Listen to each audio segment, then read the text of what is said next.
perfecto. De Movimiento Cultural Internacional Ergo, le damos la más auspiciosa de las bienvenidas a don Alejandro Suste. Y bueno, entre lo que podemos mencionar, el maestro, el poeta, es doctor en literatura hispánica en la Universidad Johns Hopkins, allá en USA, y bueno, publicado una playa de poemarios, todos muy variopintos y de una pluma muy exquisita. Eh, ¿Algunas palabras iniciales que usted nos pudiera ofrecer? ¿Qué tal? ¿Cómo estás, Yohei? Saludos a todos tus oyentes.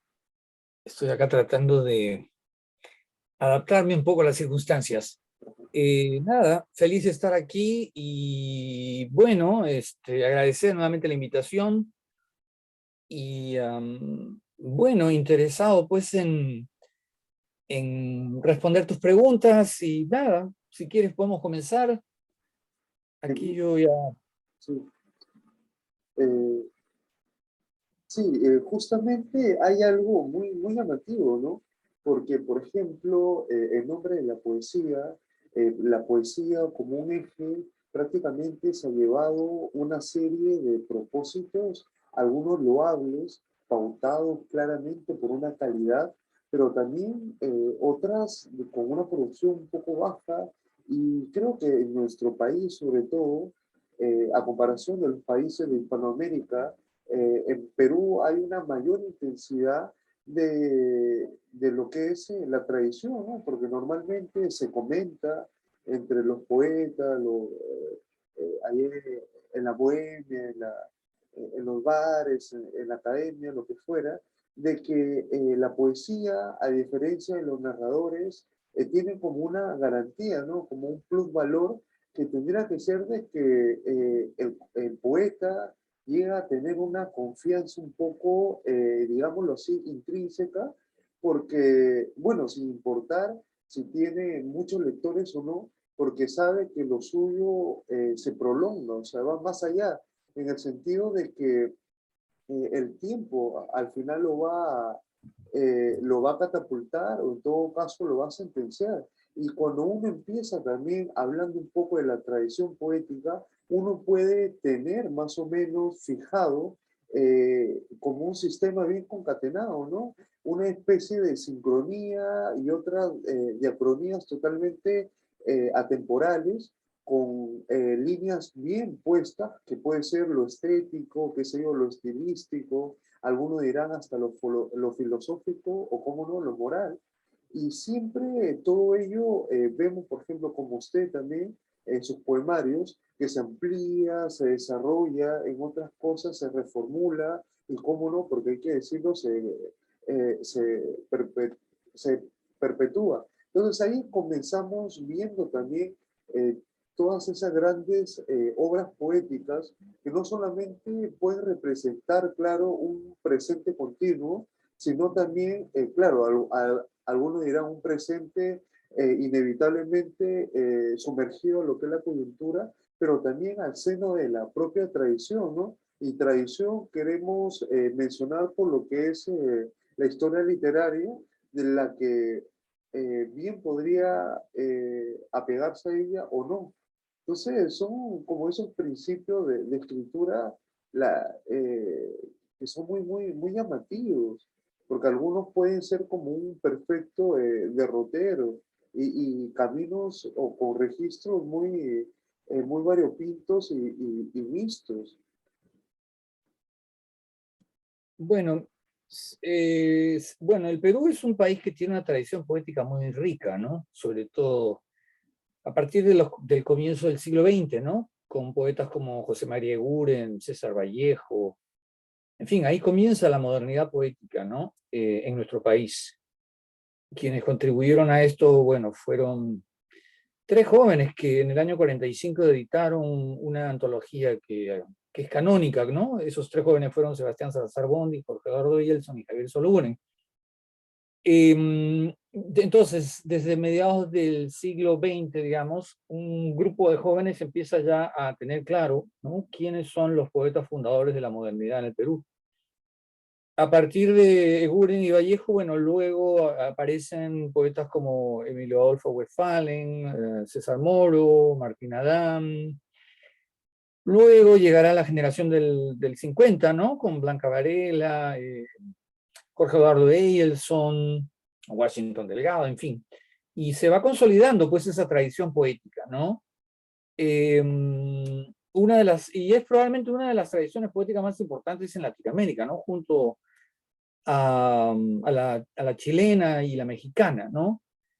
Y esto se prolonga en la segunda mitad del siglo XX con la generación del 60, ¿no?, a la que pertenecerán Cisneros, Nostroza, en fin, César Calvo, ¿no? Y en los años 70, bueno, aparece Hora Cero. En los años 80 hay una generación, a esa generación supuestamente pertenezco yo, aunque nunca he pertenecido en realidad a ningún grupo poético, ¿no?, ni movimiento poético. En realidad no he estado interesado, digamos, en integrarme a movimientos poéticos, ¿no? En todo caso, mi ejercicio poético es posterior, ¿no? En los años 80 yo estoy dedicado básicamente a componer canciones, ¿no? Cosa que todavía hago hoy en día.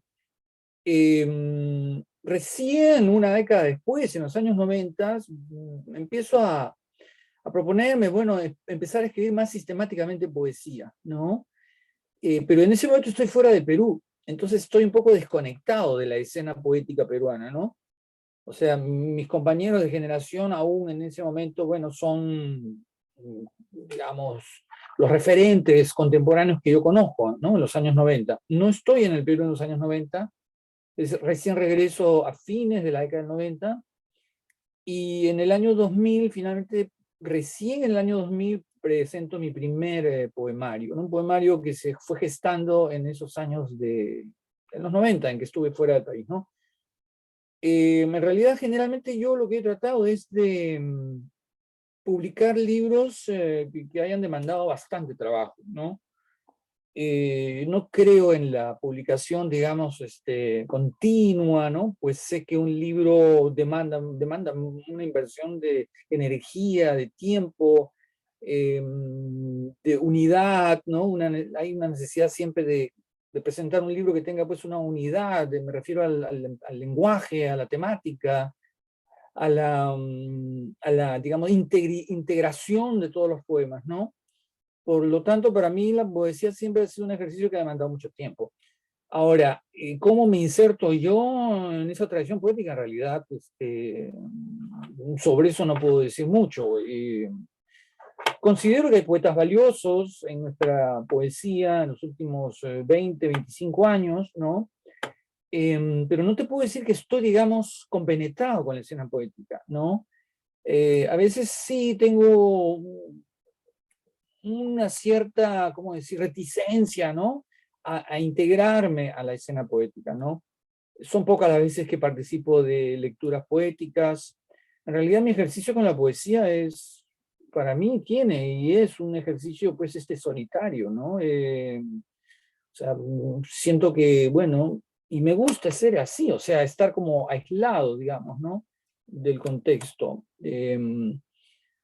¿Por qué? Porque, bueno, creo que la poesía es un género literario que demanda pues mucha, ¿cómo decir? Precisamente eso, o sea, está el aislamiento, ¿no? Más que la narrativa, ¿no? Am, Sé que hay otros escritores que, bueno, están más involucrados en la necesidad de presentarse, de publicar constantemente. No me siento yo en esa posición, ¿no? Y sí, bueno, hay una enorme responsabilidad, digamos, sobre todo poeta peruano, pues nosotros hemos heredado una tradición poética que debemos en alguna medida prolongar, ¿no? No sé realmente si lo estamos haciendo. Quienes deben juzgar esto son los críticos, ¿no? Los críticos son los que, digamos, van perfilando, o sea, van entendiendo, van creando, digamos, un panorama, ¿no? Una vista panorámica de lo que está ocurriendo en nuestra poesía. Conozco algunos colegas que sí se dedican sistemáticamente a la crítica literaria, poética, ¿no? No sé, Camilo Fernández Cosman, por ejemplo, o Lucho Chueca, ¿no? Sé que también hay una presencia muy importante de la poesía de mujeres desde la década de los años 80, ¿no? Lo cual me parece muy saludable y absolutamente necesario, ¿no? Porque ello ha enriquecido también nuestro canon poético, ¿no? Las poetas, las escritoras generalmente han sido siempre marginadas en nuestra literatura, ¿no? Lo cual, pues, es realmente lamentable, ¿no?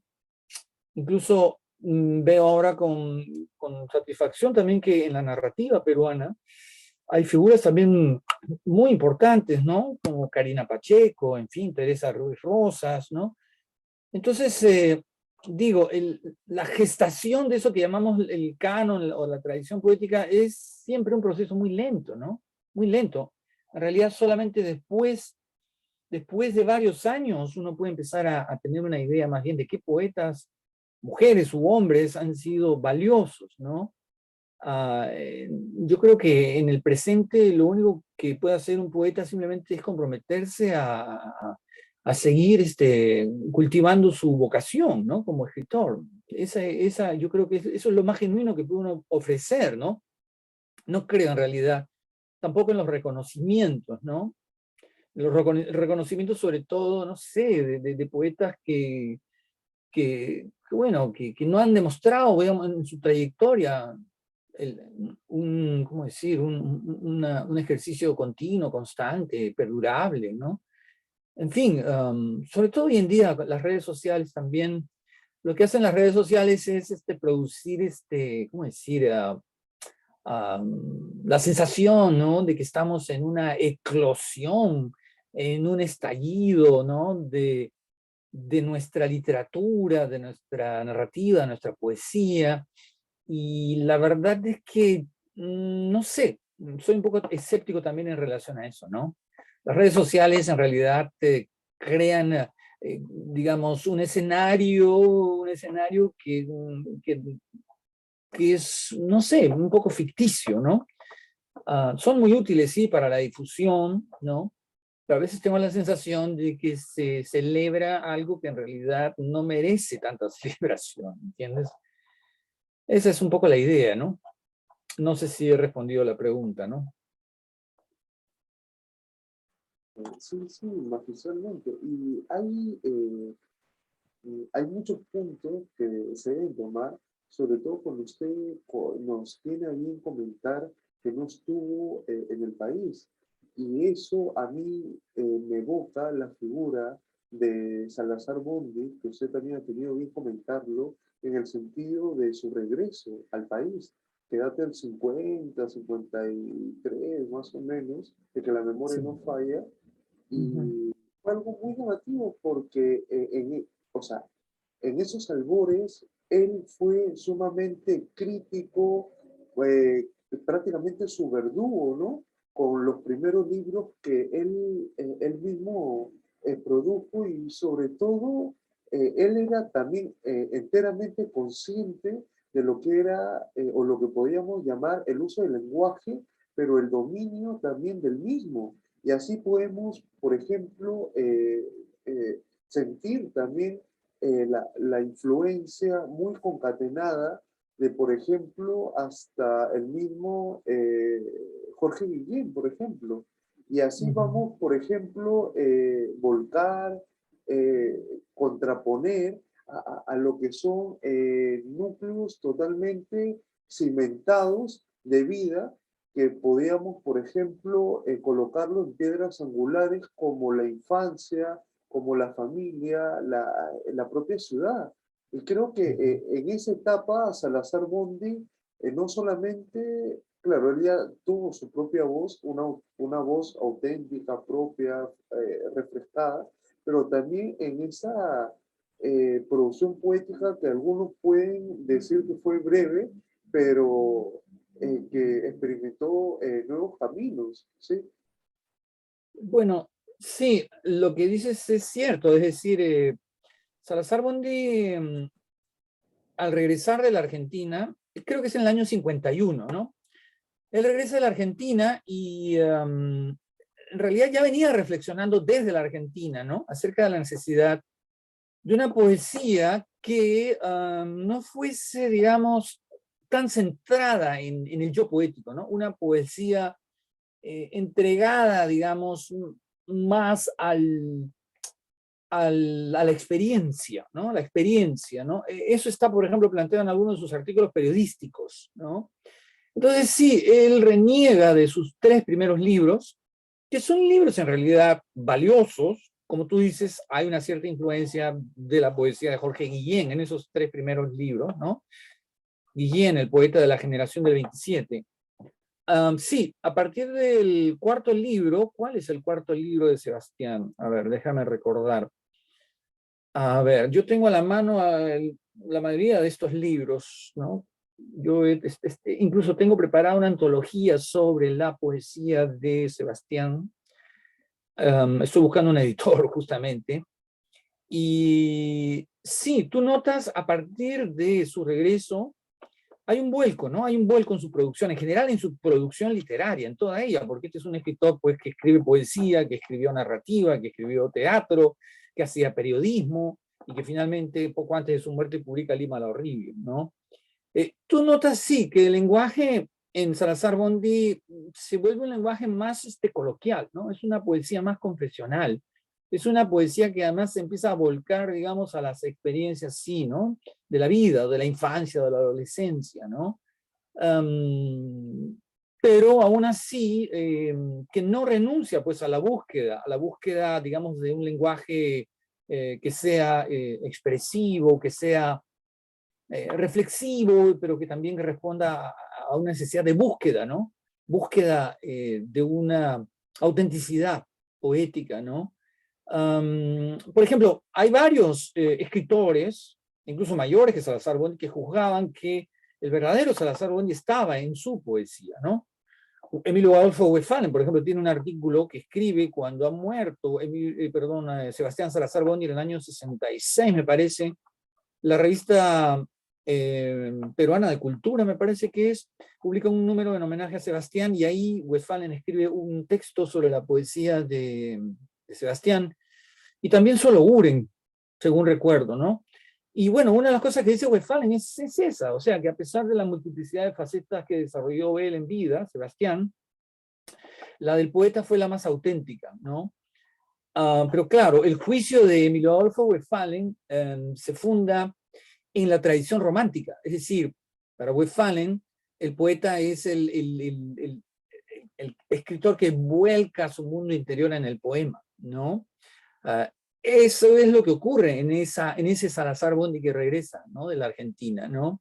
Hay como un fervor, ¿no? Como diría Borges, un fervor, pero que tiene sus raíces en la tradición romántica, ¿no? En esta idea de que el poeta expresa su mundo interior, sus emociones, ¿no? Luego, Salazar Bondi empieza también a interesarse, por ejemplo, por representar en su poesía las realidades, sobre todo la realidad social de nuestro país, ¿no? En un poemario que queda inédito, en uno de los poemarios que quedan inéditos, porque en realidad son 2, uno de ellos es El tacto de la araña, que es probablemente el libro más conocido de él, ¿no? El tacto de la araña, que apareció ilustrado, ¿no? Y editado por Paco Moncloa e ilustrado por Fernando de Cislo, pero al lado de ese libro hay otro más, que se titula Sombras como cosas sólidas, y que es un poemario desconcertante, porque hay poemas ahí dedicados realmente a las luchas, ¿no? De los campesinos, me parece que del norte del país, en Cayaltí, no recuerdo exactamente, pero hay como una especie de politización del discurso poético, ¿no? En ese último libro que se publica póstumamente, ¿no? Aún cuando ocurre eso, también uno encuentra que el lenguaje poético de Salazar Bondi sigue transformándose, ¿no? La pena es que, bueno, él muere a los 41 años, entonces sus proyectos, ¿no? Teatral, poético, narrativo, ensayístico, se frustran, pues, ¿no? Ahí en realidad nosotros somos los más perjudicados de todo esto, ¿no? Cuando un escritor muere tan joven, ¿no? Y bueno, la trayectoria poética de Salazar Bondi, yo siento que aún no ha sido, digamos, reconocida como debería serlo, ¿no? Abelardo Oquendo también tenía juicios muy, muy certeros acerca de la poesía de Salazar Bondi. Por ejemplo, una de las cosas que me decía Abelardo Oquendo, que murió ya hace un par de años, o no, 3 años me parece, que ya la muerte de Abelardo es en el año 18, creo, ¿no?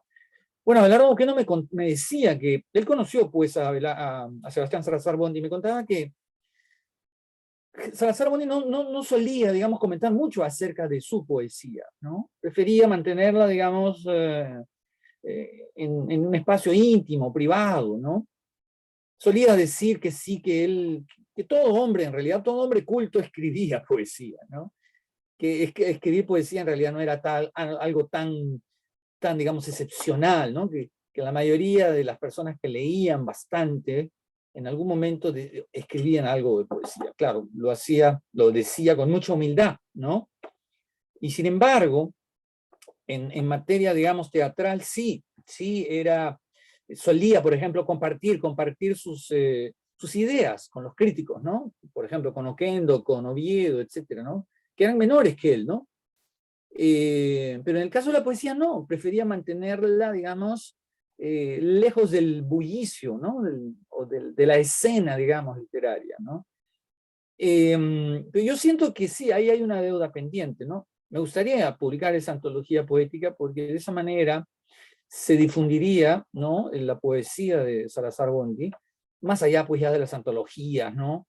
La última edición de la poesía de Salazar Bondi fue en el año 87, o sea, han transcurrido pues ya, ¿qué? 25 años, ¿no? No, 35 años, ¿no?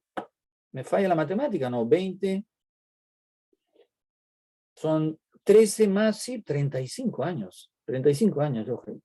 Es un montón de tiempo. Entonces, ahí hay una tarea pendiente, ¿no? Pero me parece interesante, ¿no? Que hayas mencionado el caso de Salazar Bondi, ¿no? Y discúlpeme que lo interrumpa porque uno encuentra, por ejemplo, eh, una serie de escritores, o sea, excelentísimos, un Ciro Alegría, por mencionar otro, por ejemplo, un Arguedas, y ahí usted también lo ha mencionado a Salazar Bondi desde el aspecto de narrador, ¿no? Porque siempre ahí su narrativa evoca como un tono de ensoñación en representar esos escenarios, pero más que escenarios, las realidades propias. ¿Cómo así? Esas realidades propias de la ciudad moderna, de esos personajes totalmente entre principales, algunos, qué sé yo, secundarios, pero, por ejemplo, uno recuerda esto de, náufragos y sobrevivientes, ¿no? Donde podemos encontrar una serie de personajes que son un grupo de meretrices, de prostitutas que recorren las calles del centro de la ciudad y que son permanentemente acosadas, hostigadas, maltratadas por la policía. Y ahí usted también ha mencionado la condición que él tiene de dramaturgo, en el sentido que él no solamente es capaz de poder señalar, identificar, comprender las circunstancias, sino que también él tiene esa gran facultad de hacerlas propias, o sea, propias con trama, con argumento, con un corpus, y ahí despliega todo un dominio del lenguaje que, como usted bien dice, a pesar que pudo haber sido modesto, muy bien dotado.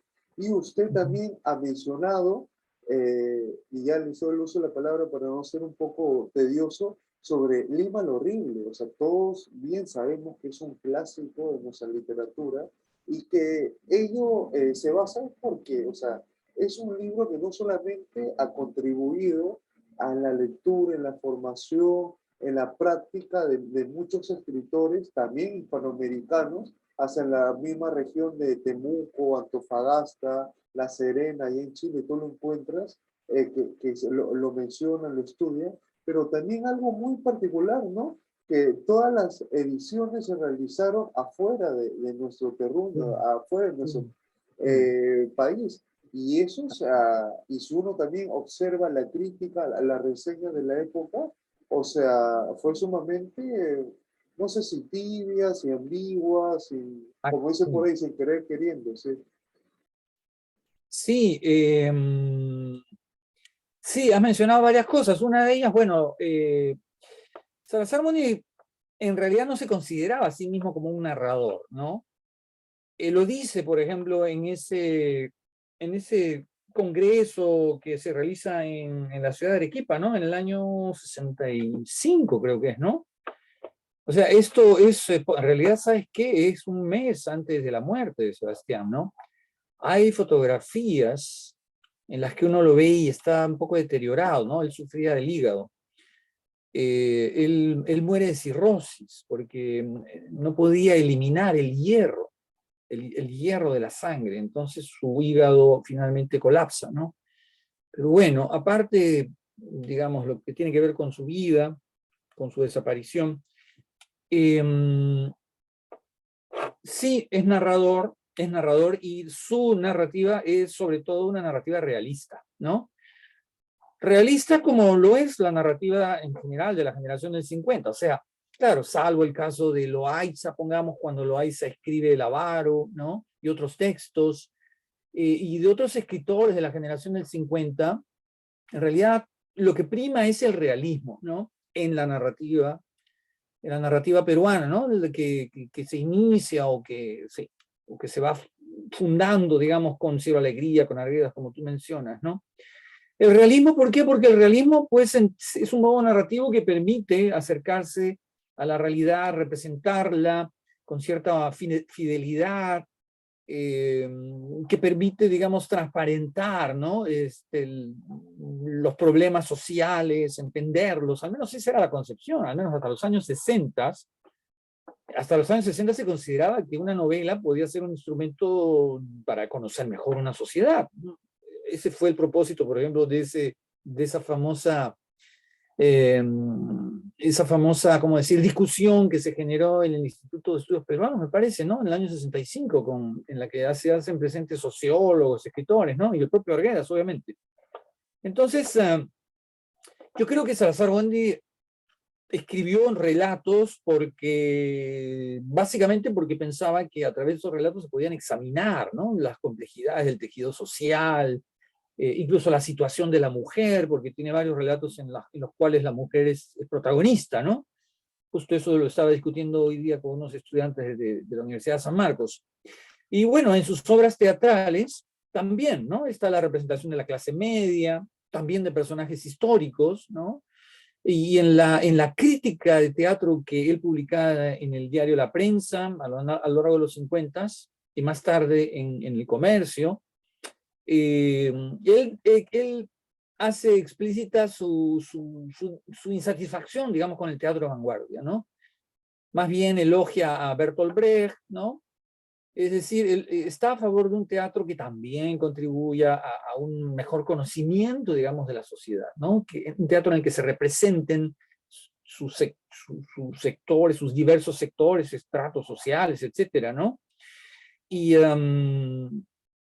y bueno, cuando llega el año 64 y se publica Lima lo Horrible, eh, tenemos a un escritor bastante completo, un escritor que además se ha ido preparando para dictar ese ensayo, ¿no? Eso es algo que yo he constatado, es decir, Lima lo Horrible no es un libro que sale de la nada, es un libro producto de todo lo que él venía acumulando a lo largo del tiempo, ¿no? Es un libro plural, es decir, hay un capítulo dedicado a la arquitectura, en algún momento se habla de la música criolla, sobre el criollismo, sobre el lugar de la mujer en la sociedad peruana, en fin, sobre la nostalgia, como la llamaba Raúl Porras Barrenechea, ¿no? ¿Cuál es el adjetivo que usaba él para referirse a la nostalgia? Bueno, Salazar-Bondi se toma prestada esa frase de Raúl Porras Barrenechea, ¿no? La extraviada nostalgia, eso era, la extraviada nostalgia. Hay un capítulo dedicado a eso, ¿no? El criollismo, la arquitectura, la pintura virreinal también. O sea, Lima la Horrible es en el fondo una síntesis de su trabajo, ¿no? Del trabajo que él venía realizando a través del periodismo, porque él hacía muy diversos tipos de crítica periodística, ¿no? Artículos periodísticos, escribió más de 2000, imagínate. Escribe artículos que son críticas de teatro, hace críticas de cine también, pocos artículos, pero hay artículos sobre películas peruanas, sí, de comienzo de los 60, ¿no? después tiene artículos de crítica literaria, de crítica de arte, ¿no? En fin, es un hombre pues polifacético, ¿no? Y bueno, y así como es polifacético, pues también era de esperarse que fuera mutando, transformándose a lo largo del tiempo. Pero eso, como digo, como ya dije anteriormente, ese proyecto se frustra, ¿no? Lamentablemente, ¿no? En fin, pero te digo, claro, el conocimiento para mí de la obra de Salazar Bondi también me ha permitido, no sé, tener una visión panorámica, ¿no? Una visión panorámica de nuestra literatura, de la recepción que ha tenido la literatura peruana a lo largo del tiempo, del impacto que pueden tener las obras literarias, ¿no? En el conocimiento de la sociedad, o simplemente, no sé, servir para, digamos, derribar algunas convenciones, a veces para consolidarlas, lamentablemente, ¿no?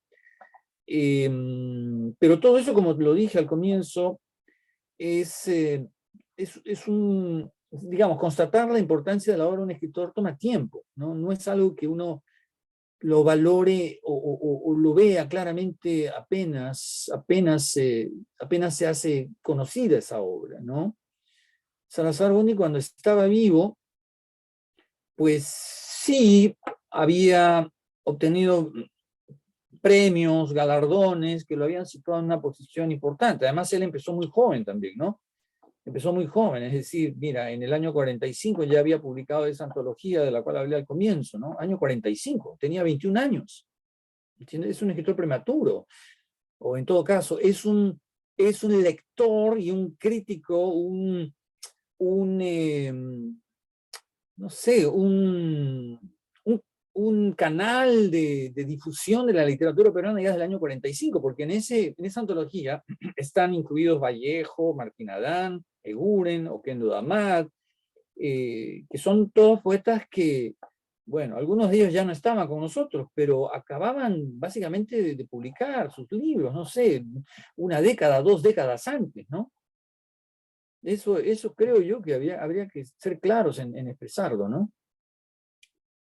Dime. Sí, y bueno, nosotros podemos seguir hablando de Salazar Bondi, pero queremos ahondarnos en su obra, porque ya solamente muy cortito. Uno recuerda, por ejemplo, usted habla de la generación de los 50 y tenemos, por ejemplo, como usted ya lo dice, a Ribeiro, a Blanca Varela, a Romualdo, a Siglo, y es algo también ese muy especial, o también, por ejemplo, algunos mencionarán eh, eh, La lustra, la memoria, donde no solamente hay una partecita de la producción periodística, sino también abocada a esa vinculación continua a lo que es nuestra propia literatura, pero ya en otra oportunidad seguiremos con Salazar Bondi y ahorita nos queremos abocar, si usted nos lo permite, a su producción. Y queríamos o queremos en todo caso comenzar con lo que son, por ejemplo, un libro muy icónico, que son Cadáveres, ¿no? O sea, es por lo menos, a ver, su segunda no sería su tercera entrega poética, donde no solamente nos da esa misma sensación de fulgor en busca del ser amado, ¿no? O mejor dicho, en busca de la amada, y ahí es donde usted como poeta no solamente nos está ofreciendo situal tras situal, cadáver tras cadáver, mortuorio, esa memoria para poder reconocer los hallazgos mismos de ese instante, ¿no? Un instante a veces resplandeciente, o también como algunos comentarán, esa primera habitación, una habitación llena de recuerdos de infancia, de, como dicen por ahora, de la juventud, chiquititud, pero también un verano que acaba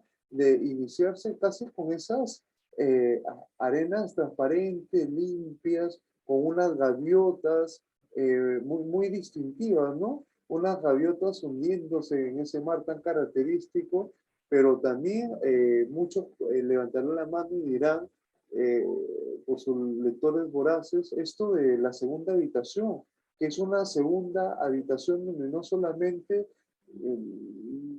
bueno, no aglutina, conjugan, ¿no? Los recuerdos, acontecimientos vividos, porque uno, por ejemplo, recuerda lo que es el amor, el juguete que quizás uno ansía, pero que no se dio la posibilidad, bueno, nunca tuvimos, y así sucesivamente. Bueno, Cadáveres es un libro que fue publicado en el 2009, es el tercer libro de poesía que yo publico. El anterior a este había sido publicado 5 años antes, ¿no? Bueno, es un libro de búsquedas, ¿no?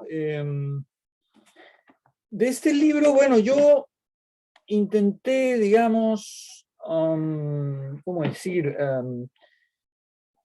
Dirigirme, pero abarcar una serie de direcciones, ¿no? Que de alguna manera fueron como semillas que planté, ¿no? En el libro, en Cadáveres, ¿no? Porque hay algunos poemas que son en prosa, hay otros poemas más experimentales, hay un poema, por ejemplo, en el que decidí incluir una tabla de posiciones de un torneo de fútbol, ¿no? Del descentralizado de fútbol peruano del año, ¿qué año habrá sido esto? Del año 67, ¿no? O sea, es un texto bastante extraño, ¿no? Escrito en prosa que intenta recuperar el momento en el que yo me vuelvo hincha de un equipo de fútbol, ¿no? O sea, estoy experimentando en el libro, ¿no? Hay poemas en prosa, estos están en la tercera sección del libro. Sí, en la tercera sección. El libro está formado por un total de 6 secciones, creo, ¿no? Sí, no, 5 secciones. O sea, ahora que lo veo en realidad, me parece que es un libro, digamos que, es un libro ambicioso, ¿no? Es un libro ambicioso, que parte un poco de la idea del tema de la muerte, ¿no? Que es un tema que abordaré a partir de ahí constantemente, ¿no? O sea, el título hace referencia no solamente a la muerte, sino a la escritura, digamos, a la escritura también como cadáver, ¿no? Como la escritura, digamos, que queda como resto de la experiencia, ¿no? Entonces la exploración comienza de esa manera, ¿no? Por ejemplo, hay un poema acá que habla sobre el acto de la escritura, que se titula Intento, ¿no? Dice, intento un poema en mi caída de mosca, hundo rieles en la sombra, esquirlas de relámpago. Nadie sabe de mis ojos. Soy el ruido de un cadáver derrumbándose a palabras entre los huesos de la luz, ¿no? Creo que ese poema un poco ejemplifica lo que estaba haciendo en este libro, ¿no? También hay intentos por recuperar, digamos, el tiempo, ¿no? El tiempo transcurrido, ¿no? Este que se llama Primera Letra, por ejemplo. Barco antiguo de los sueños, ebrio como un ruido. Faubourg, quartier, boulevard, que son palabras francesas, ¿no? Lo que ocurre es que, bueno, en mi infancia yo estudiaba en un colegio franco-peruano, entonces el francés se convirtió en mi segunda lengua, ¿no? Faubourg, quartier, boulevard, las viejas palabras desmenuzan los perfumados corredores de la infancia, vanas plumas distantes, y tú, imaginado por la línea de su vuelo, dócil y alumbrado por el pacto de sus voces, ¿no? Entonces, hay poemas, bueno, que intentan recuperar el tiempo, pues, ¿no? Para ponerlo un poco en términos proustianos, ¿no? Hay poemas, sí, sobre la casa de familia, ¿no? La casa de familia, sobre el primer jardín, poema balbuceado. Si tú te fijas en los títulos, tienen que ver pues todo con un poco el inicio. Estaba yo tratando de reconocer el momento en el que, digamos, mi sensibilidad empezó no sé, a despertar, ¿no? Cuando era niño, ¿no? Hay este otro poema que también tiene que ver con la casa en la que uno habitó en la infancia, que se titula Tulipanes, ¿no? Después hay otro titulado Pequeño Guerrero. O sea, todos los títulos en realidad refieren a la infancia, ¿no? Segundo Jardín, Hermana, Por ejemplo, este poema Hermana es extraño porque hablo de la hermana que en realidad nunca tuve yo, ¿no? Dice, hermana, llevo la sombra de mi hermana, la hija que mi madre nunca tuvo. Me pregunto qué tan bella habría sido ella que dejó sembrada su sonrisa en la lenta ceremonia de los días. Yo recuerdo ahora a mi hermana, en mis ojos la dibujo con el aire de sus ojos, y no llueve más en la mirada de mi madre, y no tardan más estas palabras en alumbrarse con el cuerpo de su ausencia, ¿no? Y bueno, luego está la tercera sección, que es una sección, bueno, bastante experimental. Acá hay los poemas en prosa se suceden unos a otros, hay un poema dedicado a mi abuelo, en fin. La cuarta sección son poemas eróticos. La cuarta sección son poemas eróticos, ¿no? En fin. Entonces, es un libro, bueno, que va en distintas direcciones, ¿no? Pero que está, digamos, que gira en torno a esta idea del poema como digamos, el medio a través del cual se puede rescatar el tiempo y combatir a la muerte, ¿no? Es un poco esa es la temática del libro, ¿no?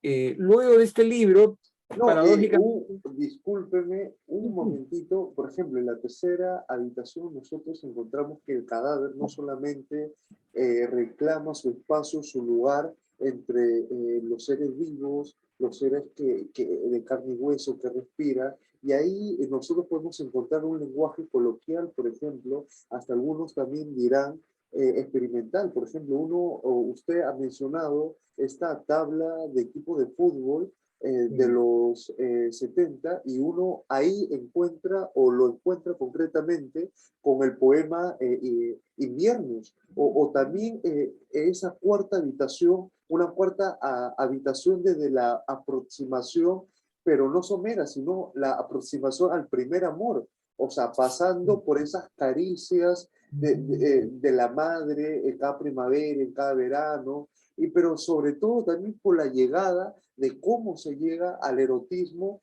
o sea, y ahí uno lo puede, por ejemplo, palpar de primera mano con el poema Descalzos. O sea, y si uno más o menos comienza a transitar, uno encuentra la quinta habitación, o sea, donde hay un cadáver, pero a la vez hay otro con el que prácticamente hay una estricta lucidez, ¿no? Lucidez en lo que respecta ya sus propios huesos.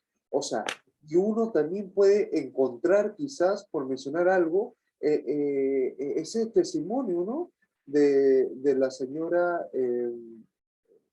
Cipriana, sí, sí, de la sí, señora sí, sí. Cipriana, que da a la propia Comisión de la Verdad y Reconciliación en Huanta, ¿sí? Ujú.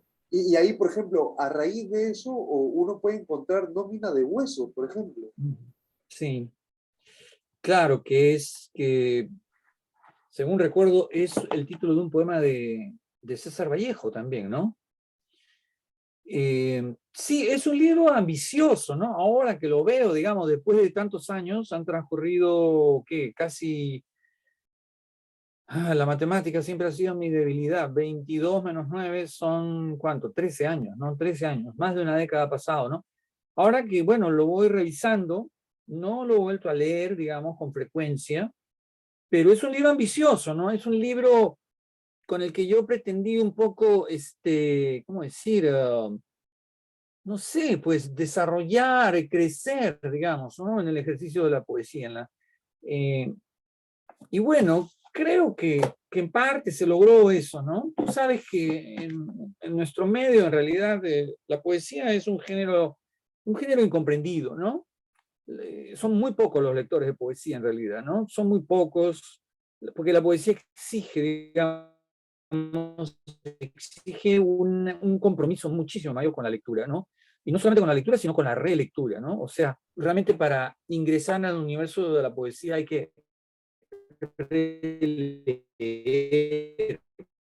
más que leer, hay que releer. Una y otra lectura te ofrece un nuevo panorama, despierta en ti nuevas asociaciones, ¿no? Eso es lo fantástico de la poesía. A diferencia de la prosa, existe también poesía en prosa, es las barreras de la lógica, de la coherencia, de la estabilidad, ¿no? Del significado. Es un género pues de absoluta libertad, ¿no? Entonces, por eso es más difícil leer poesía. Pues hay gente que me dice, mi esposa misma me dice, no sé cómo leer poesía yo, ¿no? O sea, se problematiza cuando está frente a un poema, ¿no? Y mucha gente creo que está en esa situación, ¿no? O sea, prefieren el discurso narrativo, que es un discurso más lógico, en el cual tú puedes reconocer las causas, las consecuencias de una acción, ¿no? Los espacios, digamos, es un universo más estable, ¿no? En cambio, el universo poético es un universo en constante rotación, que no se detiene nunca, ¿no? Y por eso exige del lector, pues, mayor participación, ¿no? En fin, paradójicamente el libro que siguió a Cadáveres, el cuarto libro, que se publica un par de años después, me parece, o un año después, es un libro dedicado a la muerte de mi padre, ¿no? Es decir, la muerte retorna otra vez a mis poemas, pero esta vez ya cargada, pues, de una experiencia, ¿no? Una experiencia inmediata, ¿no? Es un libro corto, breve, y, y bueno, en alguno de estos poemas está, pues, mi padre,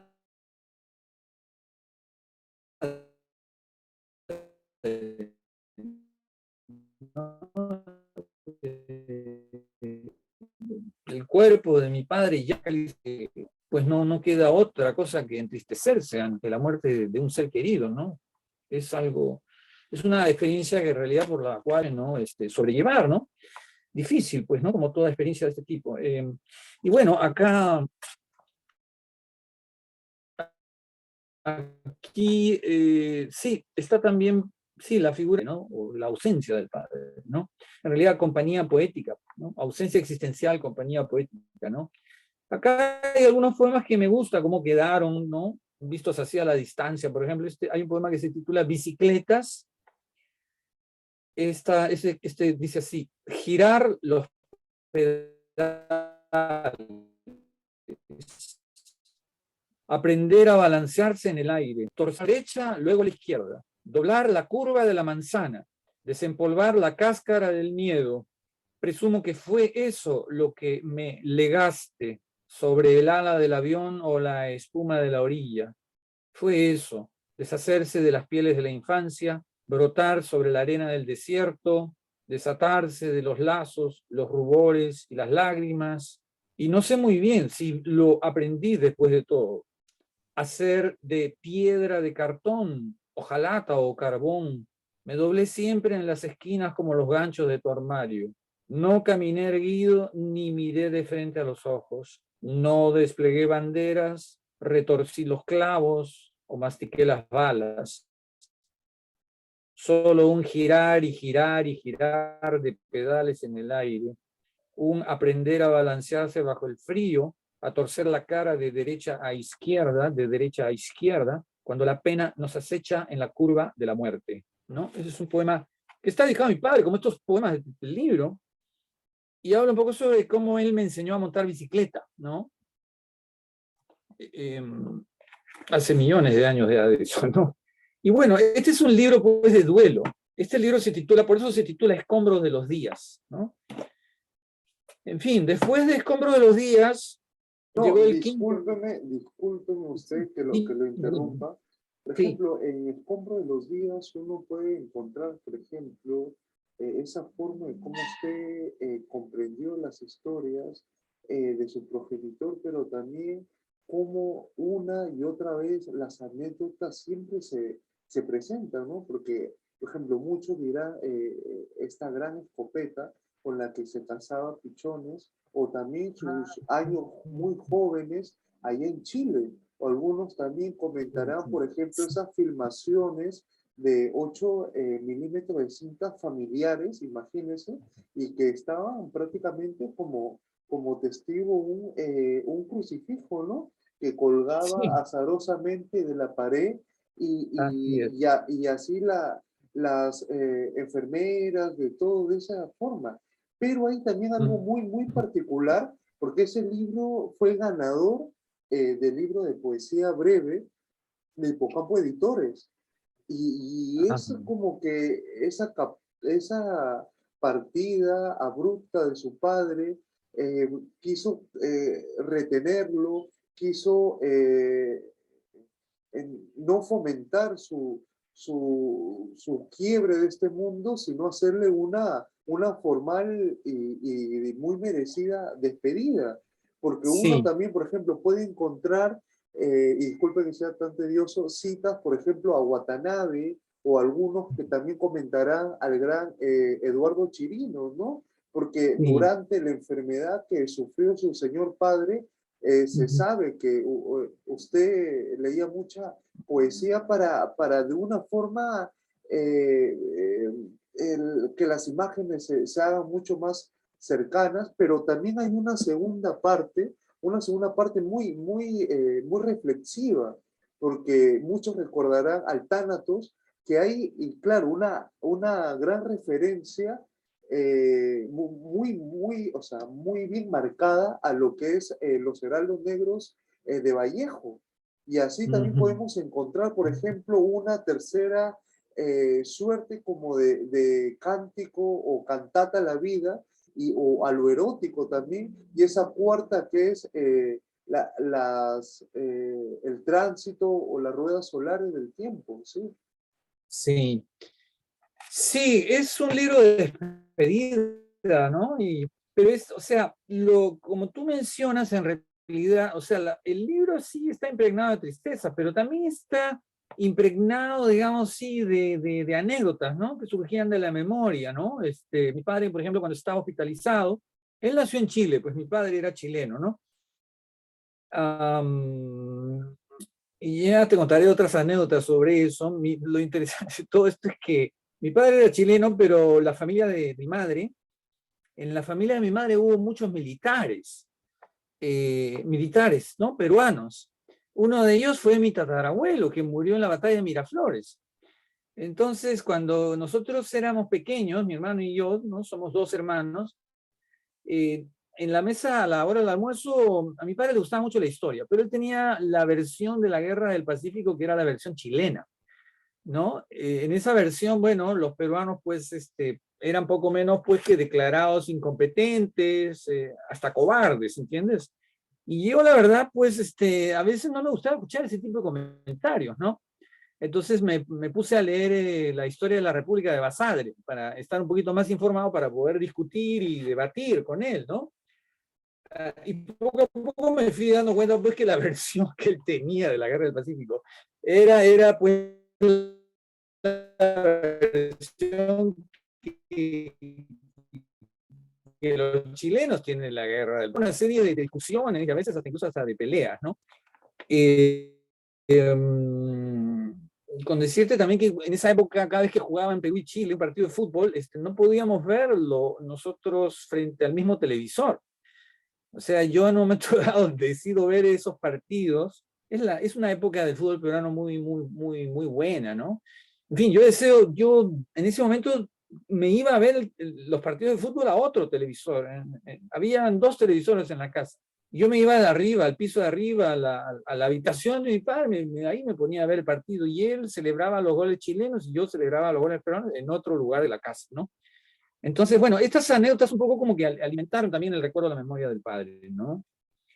Y esta experiencia, la del crucifijo, la que tú mencionas, porque hay un poema que se titula Crucifijos, lo pongo con una S en paréntesis, está basada en algo que ocurrió. O sea, mi padre estaba hospitalizado en el hospital, el hospital del empleado, ¿no? El Rebagliati, en los últimos meses de su vida. Y un día, cuando lo fui a ver, me dijo que en la pared de la habitación había una figura que representaba un hombre en cuyos hombros llevaba apoyados un par de esquís, ¿entiendes?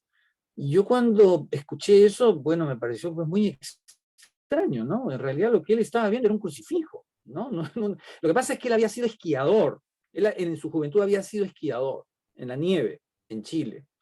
Entonces estaban cruzando en su cabeza, digamos, el recuerdo de su juventud con el presente, pero como era en ese momento ya era incapaz, digamos, de entender qué estaba sucediendo en el presente, pues apelaba al pasado para explicar el presente. ¿entiendes?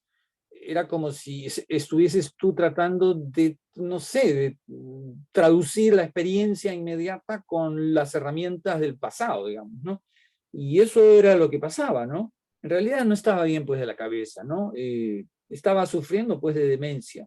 Pocos días después recuperó la lucidez y yo le conté esa experiencia y él en realidad no recordaba absolutamente nada y me miraba como diciendo, ¿es en serio lo que me estás diciendo? O sea, a mí se me ocurrió una cosa como esa. En fin, esa era un poco la, esa era la vida cotidiana en esa época con mi padre, ¿no? Visitarlo en el hospital era realmente, por un lado, doloroso, pero por otro lado era desconcertante, ¿no?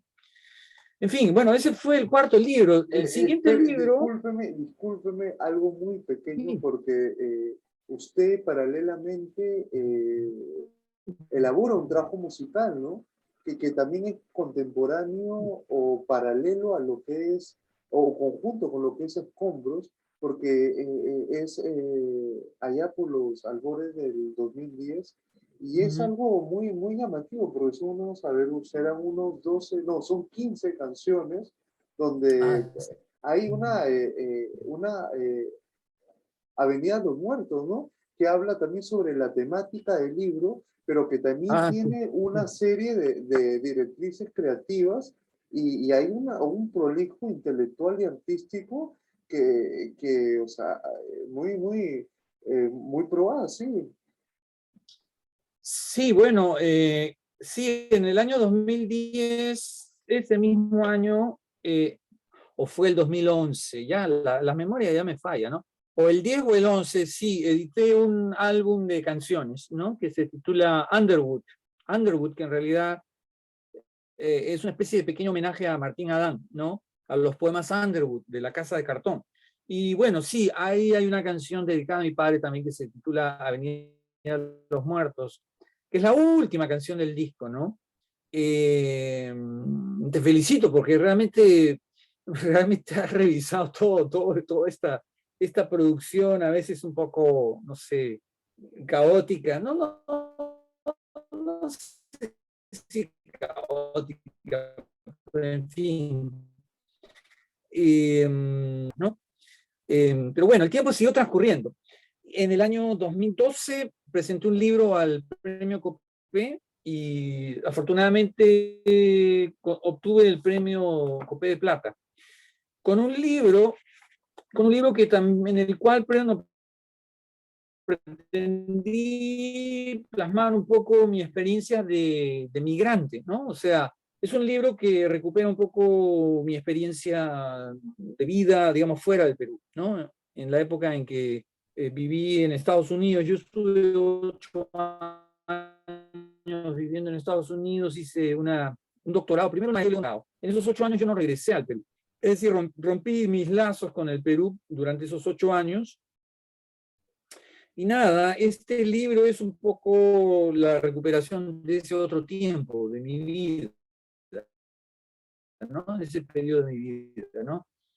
Eh, El río imaginado, el libro, es un libro que tiene poemas en prosa, poemas en verso, hay algunos poemas acá que me gusta, cómo quedaron, ¿no? Otros que ya no me llaman tanto la atención.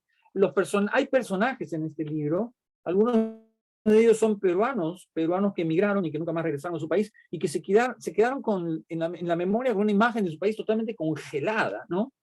E incluso hay una especie como ¿cómo decir?, de presencia del Perú en los Estados Unidos, ¿no? Por ejemplo, cuando yo iba a la oficina del consulado, una vez o un par de veces recuerdo haber ido a la oficina del consulado en la ciudad de Washington, D.C.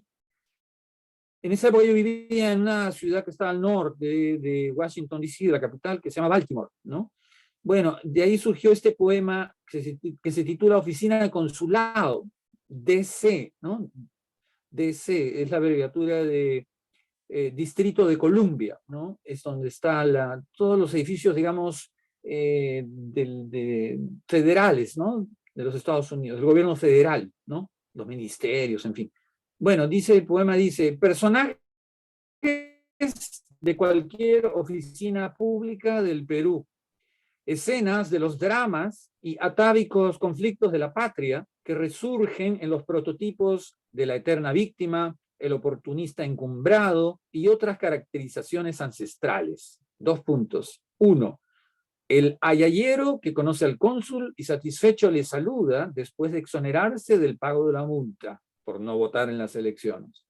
2. La hija del jubilado que repite incansable, siempre al borde de la lágrima, la historia de la muerte de su padre, que sin firmar dejó el poder que autorizaba el cobro de su jubilación. 3. El rostro implacable de la secretaria que olvida el sello, pero no la mueca del cansancio. El 4. El robusto empleado, aburrido por la espera, estrujando su pañuelo en la frente milenario. 5. Las contraórdenes dictadas por los sellos que persisten, fotografías, solicitudes y renovaciones de pasaporte en dólares y siempre en cash. Y las ganas de olvidarte de la patria, al menos por un tiempo, ¿no? Es un poema bastante irónico, ¿no? Eso siento yo que aparece, digamos, por primera vez en mi poesía, ¿no? La ironía, ¿no? El distanciamiento, ¿no? El distanciamiento frente al país, ¿no? El hartazgo también, ¿no? Yo partí del Perú en el año 91, justo después de la elección del presidente Fujimori, ¿no? Y en realidad esa partida es una partida, pues es casi una huida, más que una partida es una huida, ¿no? Cansado un poco del país pues, que no ofrecía oportunidades, ¿no? A los jóvenes como yo de esa época, ¿no? Este libro es eso, es un poco eso, ¿no? Es una mezcla de amargura, pero también de sarcasmo, ¿no? En la última parte, en la sección 2 del libro, los poemas más bien están vinculados a la ciudad, a Lima, ¿no? Están vinculados a la ciudad, ¿no? A la ciudad de Lima. Y bueno, en los epígrafes tú te darás cuenta también de los poetas que son citados, en fin. Hay varios poemas en prosa acá, ¿no? Ahí está Cisneros, hay un poema que se titula Último Río, ¿no? Que hace uso de un fragmento de un poema de Antonio Cisneros, conocido, ¿no? Pregunta por el río, te dirán que ese año se ha secado. Este es un poema dedicado al río Rímac. Es un libro raro porque por un lado está el distanciamiento ante el país y por el otro está el país, ¿entiendes? O sea, no está el país y está el país, ¿no? Es un libro así cortado como una naranja por la mitad, ¿no? Y de alguna manera esas dos partes se complementan, ¿no?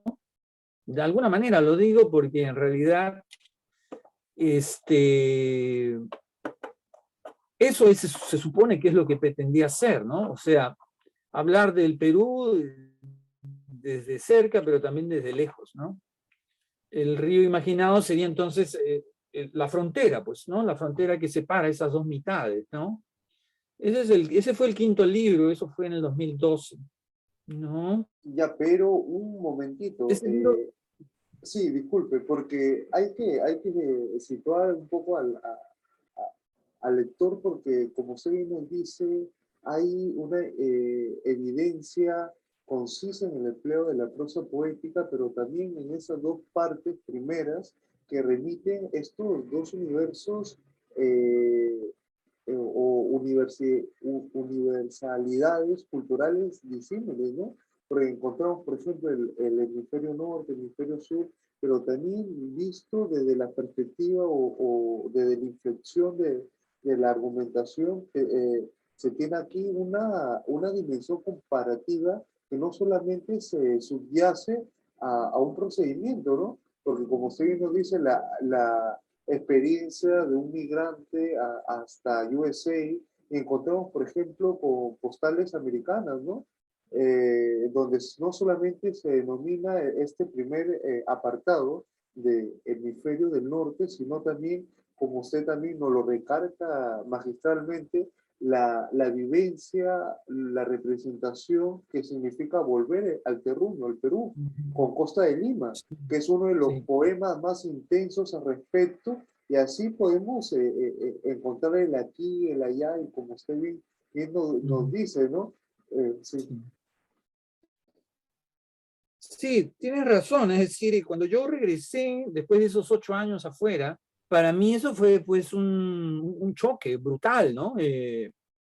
brutal, es decir, y sentí la necesidad, pues, no sé, pues, ¿cómo decirlo?, de amalgamar estas dos etapas de mi vida, ¿no?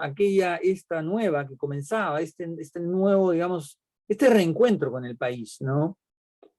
Me costaba mucho ese reencuentro, o sea, imagínate, pues, alguien que sale de su país 8 años, ¿no? Y en esos 8 años el Perú había cambiado, por un lado había cambiado, pero por el otro no había cambiado gran cosa, ¿no? Pero, digamos, geográficamente la ciudad se había convertido en algo muy distinto. Había edificios que yo no reconocía, calles que no reconocía, en las que me sentía perdido, ¿no? Eh, pero bueno, el libro, creo yo, lo escribí un poco para, no sé, para amalgamar, para, no sé, reunificar estas dos experiencias, ¿no? Pero hay Eso fue ese un libro. acierto tremendo, maestro, porque hay un tono narrativo que lo podemos encontrar, por ejemplo, con, a ver, Tierra Prometida, pero también algo lírico, o sea, con El Ojo que Llora, por ejemplo, o la Sí, dicción irónica con Breve Historia de Isabel Jones. sí, sí, sí, sí. Tú sabes que ese personaje existió, Isabel Jones. Esa mujer yo la conocí en la universidad, ella trabajaba en una de las bibliotecas.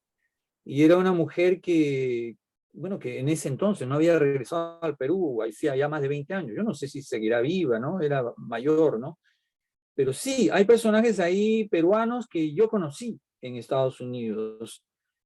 Y lo que dices, sí, es acertado. Es decir, me refiero a lo que mencionaste hace un momento. O sea, esta necesidad, pues, de recuperar el vínculo con el país, ¿no?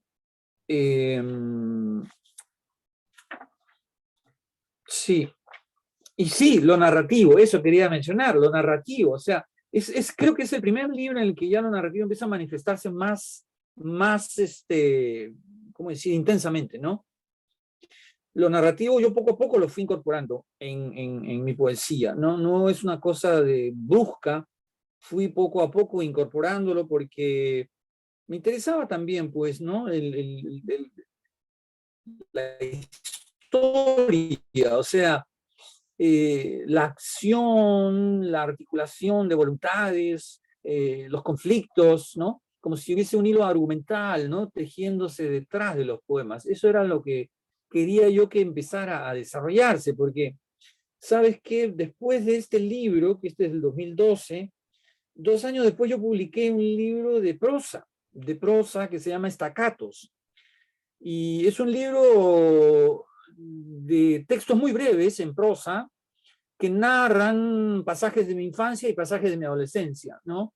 O sea, es el primer libro en el que ya empiezo a decidir tratar de contar historias, pero aún son historias, son como embriones de historia, ¿no? Estacatos. Estacato es una palabra que se utiliza en la música. El estacato es un sonido que se corta, ¿entiendes? Que no perdura, que se corta. Entonces, con la palabra estacatos, que es una palabra italiana, yo pretendía referirme a la forma de los textos que están incluidos en ese libro, ¿no?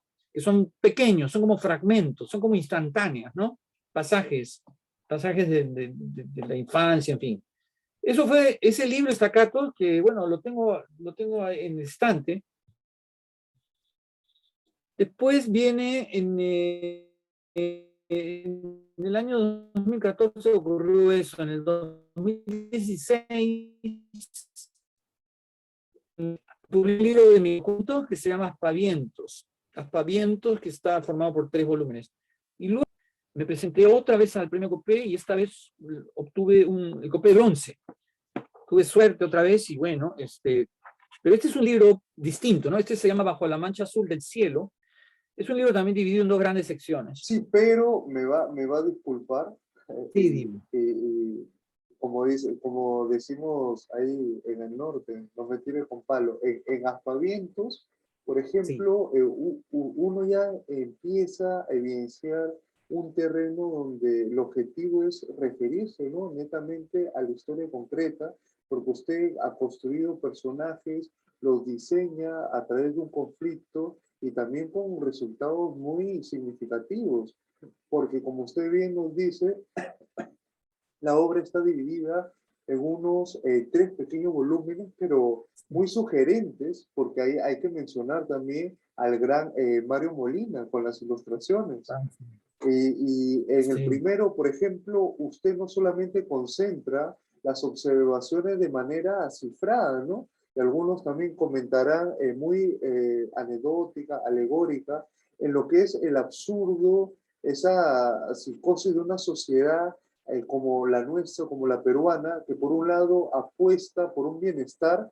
pero también sí. por un crecimiento un poco bajo, ¿no? De fortalecer esos sentimientos impostergables, o sea, la Ujú, conciencia moral o quizás sí, esa defensa ya perdida de los valores cívicos. Y así también, por ujú, ejemplo, uno recuerda muy probaz lo que es ese submundo de la burocracia judicial, ¿no? Porque sí. ahí Terrible. paralelamente, sí, complicadísimo. Y la retórica insufrible también de celebraciones patrióticas y así, y ese consumo que prácticamente aturde hasta llegar Ujú, a la mezquindad que es sumamente ujú, también propia de los escritores, de los poetas, de los ujú. narradores. Sí, ese libro Aspavientos es un libro delirante, ¿no? En el sentido que, bueno, es como yo decidí, pues, no sé, cargar la pistola y empezar a disparar, ¿no? Y disparar hacia todo aquello que realmente no cambia nunca en ese país, ¿no? La burocracia, la incompetencia, la ignorancia, el absurdo, etcétera. Es un libro medio kafkiano, Aspavientos, ¿no? O sea, el absurdo parece reinar en varios de los relatos, ¿no? Y yo me divertí mucho escribiendo ese texto, ¿no? Porque en el fondo eh, gozaba, ¿no? Gozaba con la ironía, la expansión de la ironía a lo largo de todo ese volumen, ¿no? Son textos narrativos, sí, pero son, pues, como les digo, como te digo, no son realistas, ¿no? Para nada. O sea, no sé, un sello puede cobrar vida, no sé, un lapicero, un objeto. Lindo también con lo fantástico, ¿no? Lo que pasa también, Yohei, es que muchas veces mis libros de creación se han alimentado de las investigaciones, ¿entiendes? O sea, paralelamente a la época en la que estoy escribiendo Aspavientos, estoy involucrado en una investigación sobre la literatura fantástica peruana con mis colegas de la Universidad de Lima, ¿no? José Wich, Carlos López de Gregory. Eh, Más adelante, por ejemplo, hicimos una investigación sobre el microrrelato, el microcuento, ¿no? Antes de ello, habíamos trabajado sobre el poema en prosa. En el año 2010, creo que fue, o 2011, publicamos un volumen de ensayos sobre el poema en prosa, ¿no? En la literatura peruana. En fin, entonces, estas exploraciones, digamos, estas investigaciones también me despertaron, digamos, la necesidad de poder crear textos dentro de estos nuevos marcos, ¿entiendes? O sea, escribir poemas en prosa, escribir microrelatos, escribir textos fantásticos, ¿no? Eh, mm, Eso me parece que está, que-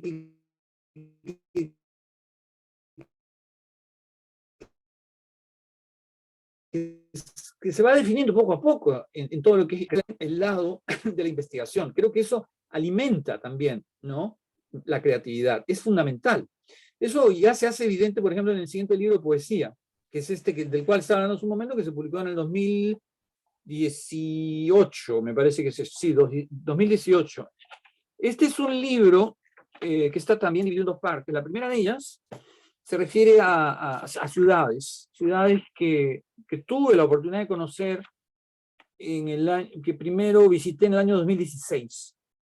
Ese es un viaje que hago con mi esposa y bueno, para mí fue una experiencia realmente, no sé, pues importante porque en el fondo creo yo que estaba yendo también a encontrarme con mi pasado nuevamente, ¿no? O sea, mi padre fue chileno, pero mi abuelo, a quien nunca conocí, fue italiano.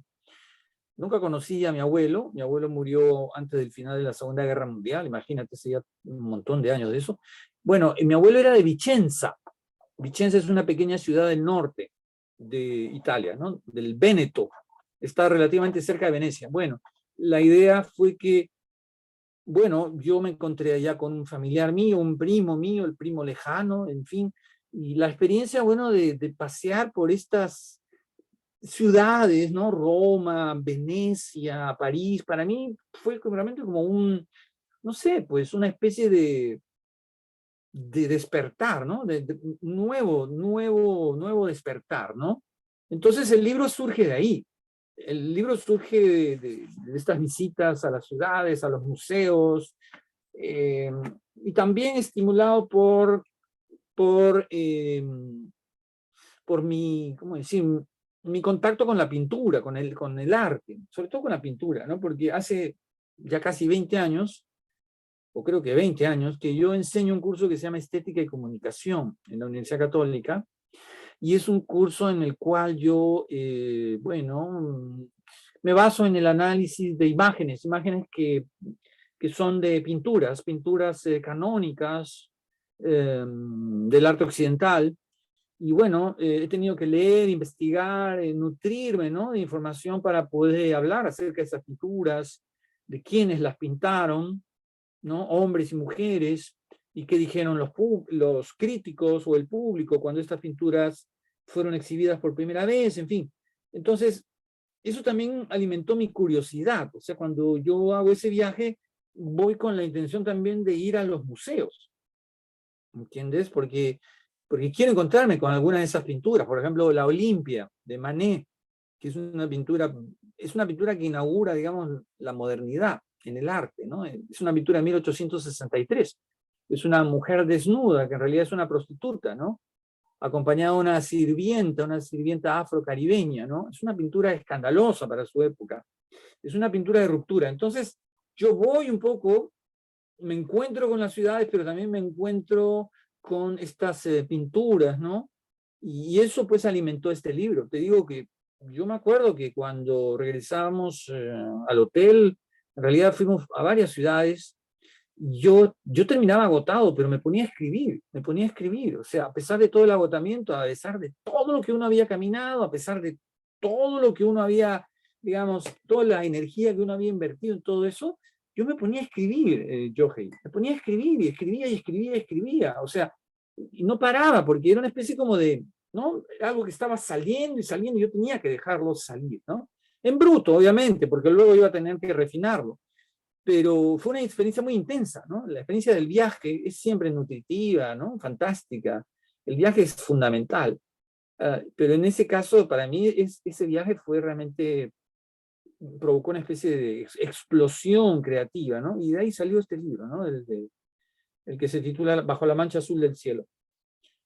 Y bueno, eso fue en el año 2017. Después, en el 18... No, más bien nos puede ofrecer, si le fuera posible, dos Sí, poemas, ¿sí? sí, claro. A ver, vamos a leer. Acá hay uno que está dedicado a mi hija y a mi nieta, que está basado en una pintura de un pintor holandés del siglo XVII que se llamaba Terborg. Yo no sé hablar holandés, lo estoy pronunciando como se me ocurre que debería sonar. Terborg. Es un cuadro que se titula Una mujer pela una manzana. La pintura es de 1661, ¿no? El poema está dedicado a mi hija y a mi nieta. Dice el poema: ellas son dos niñas en el fondo de mis ojos, habitantes ambas de la casa de mis días. Una pela una manzana, la otra vive en el asombro. La madre niña es mi hija. Lo que pasa es que en la pintura vemos, pues, a una madre acompañada de su pequeña hija. Debería tener la imagen a la mano, pero bueno, no la tengo. La madre niña es mi hija y posa la mirada en la carne blanca que se abre, en la curva comisura del vástago de la manzana. Y así la roja cáscara cae en su regazo y lentamente descubre el velo blanco de su cuerpo, la tela blanca de la sábana que sacude la memoria, y el tiempo que antes reposaba en el acto se desnuda y retorna en su pequeña hija. Ella, con sus ojos mudos y perplejos, contempla las manos de su madre y en el cuarzo estrellado de sus ojos, yo recuerdo a su madre preguntando a diestra y siniestra sobre mares, pulpos y muñecas, sirenas, ciervos y princesas, llevando ese sombrero viejo que ahora calza la pequeña, sombrero hecho para niñas preguntonas que no se satisfacen con saber que el mundo es una manzana roja cuya cáscara se curva con el tiempo al caer sobre el regazo de su madre. Ese poema aparece en este libro. Bueno,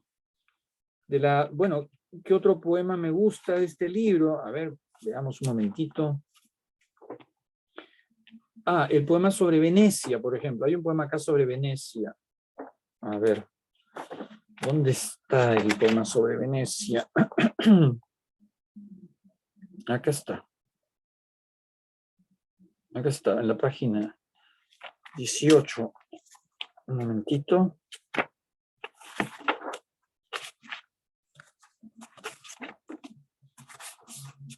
Ya.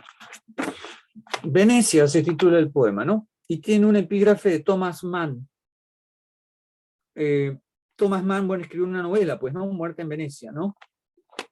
Bueno, dice el poema: en Venecia no escucharás más el lamento de las ambulancias, llevando el cargamento de la lluvia, no el desencanto del tranvía que rasga los oídos de la noche, no las altas chimeneas, ni el tinglado alto de las fábricas, solo un lenguaje de puentes y de cúpulas extendido en la distancia, rumores de marea y rítmicos remares de espuma, tañidos de campanas desglosando el abanico de las horas.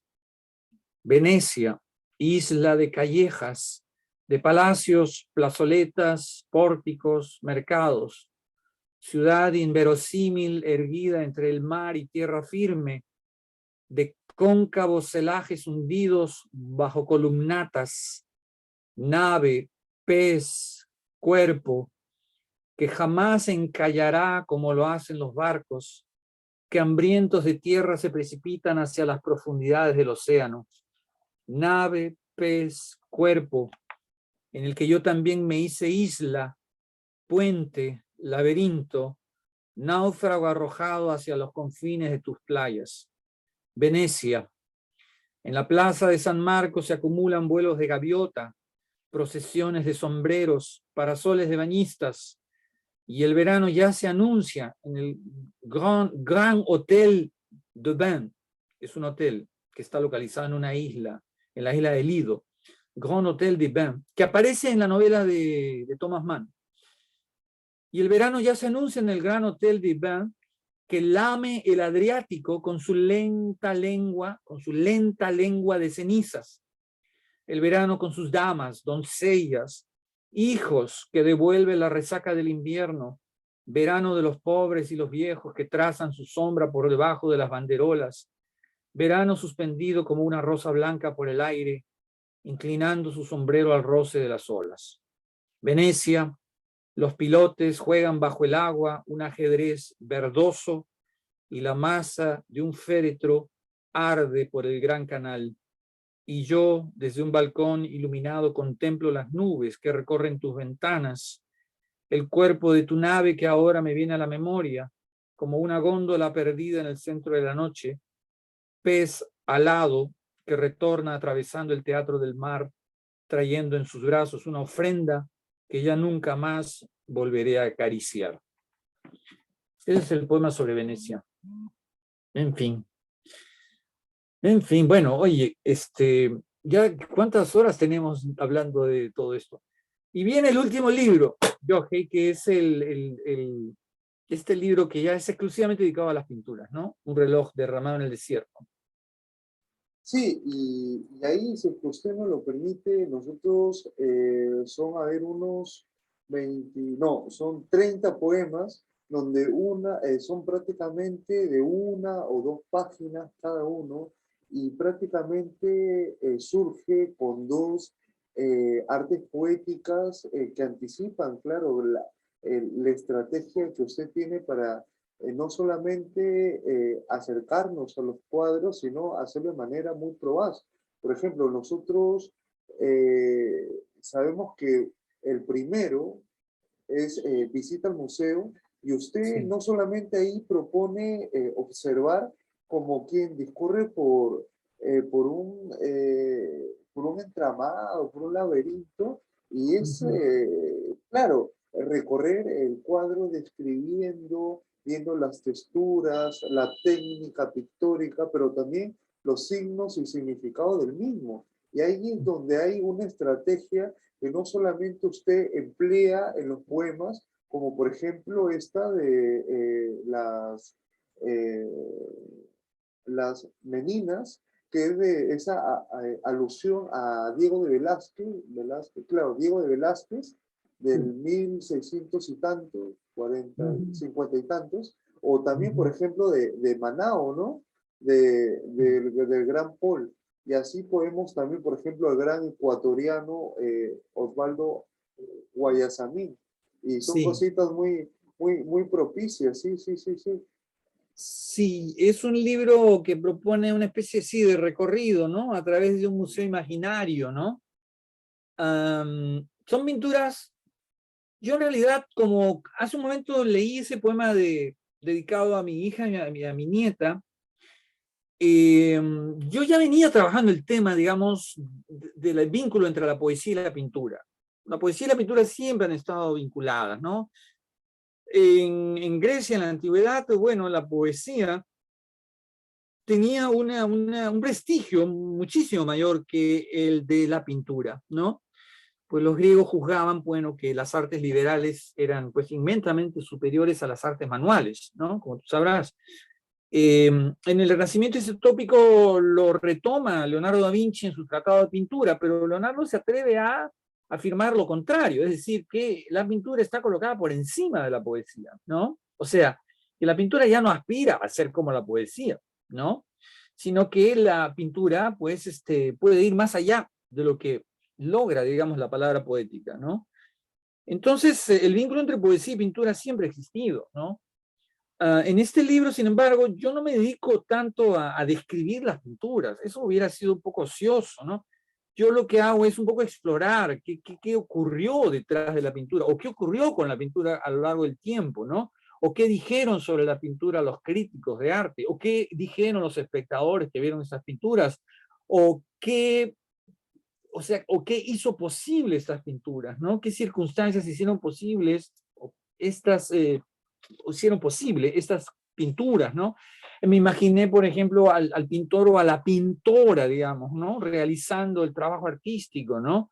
Me imaginé, en fin, me disfracé, me coloqué, digamos, el traje de las pintoras en algunos casos, o sea, yo me convierto, digamos, por ejemplo, en una pintora alemana que se llamaba Gabriel Munter, o en una pintora francesa que se llamó Marie Laurencin. Lo hago porque tengo también el afán acá de reivindicar, ¿no? Reivindicar el trabajo de estas mujeres, ¿sí?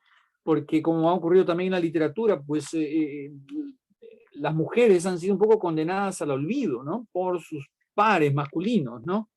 Entonces hay un afán también acá de reivindicación, ¿no?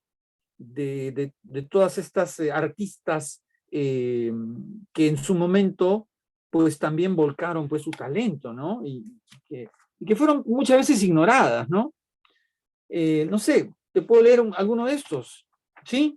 Sí, y justamente uno, por ejemplo, tiene, eh, sobre todo en la segunda poética, ¿no?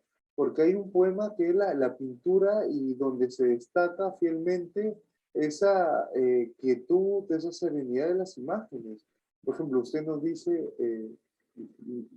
la pintura ignora el movimiento, el giro de las aspas de molino, pero también como usted bien nos comenta, usted hace algo que demanda, o sea, que es demasiado engorroso, que es, no solamente nos devuelve la imagen al contexto temporal, sino que también nos incita a ser un lector vivaz para reflexionar sobre, por ejemplo, entre uno de los puntos o tópicos la trayectoria vital del artista.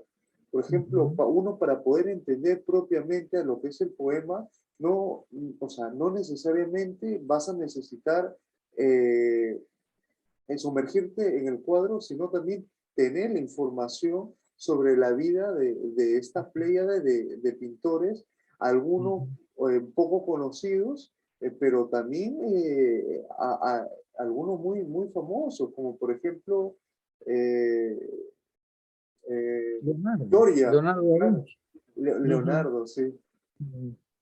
Sí, tienes razón. Es decir, el libro comienza con dos poemas que son como introductorios, ¿no? Que intentan un poco abrir el camino, digamos, hacia la exploración, ¿no? Artística, ¿no? El primer poema se titula Visita al Museo, ¿no? Dice, mirar, es como un poema que prepara al lector, ¿no? Para lo que va a venir después. Mirar es olvidarse de los nombres. Ahí está, pues, el vínculo pintura-poesía, ¿no? El nombre, que es el lenguaje verbal, ¿no? El lenguaje visual y el lenguaje verbal. Mirar es olvidarse de los nombres, desgarrar el oro avejentado del color. Mirar es un rumor de sedas que no saben del estampido de la luz. Las paredes del salón, ángulos de luz y noches tiepolescas. Ahí estoy creando una palabra a partir del apellido de un pintor, Tiepolo, ¿no? Gabinetes de dibujo, medallones combados, panes de oro y candelabros reflejados. Las paredes del salón, altas y cielescas, de frescos entramados, bodegones, paisajes y raptos de ninfas. Mirar como quien discurre por un laberinto y palpa el marco que esconde tempestades levantadas por las ráfagas del genio. Mirar desde la columna vertebral del ojo, que desciende por el lienzo y descubre pieles, huesos, mantos abrazados por el polvo. Mirar para verter mirar para verter asombros, arrancar caricias, desvirgar bellezas, implantar la implacable destrucción y fundar el continente de los ojos. Mirar para que caigan de a pedazos los paisajes, para sellar la boca del experto, clausurar las bóvedas de los banqueros, para verter veneno en los pozos y hundir en la garganta de los ojos la feroz espada del misterio.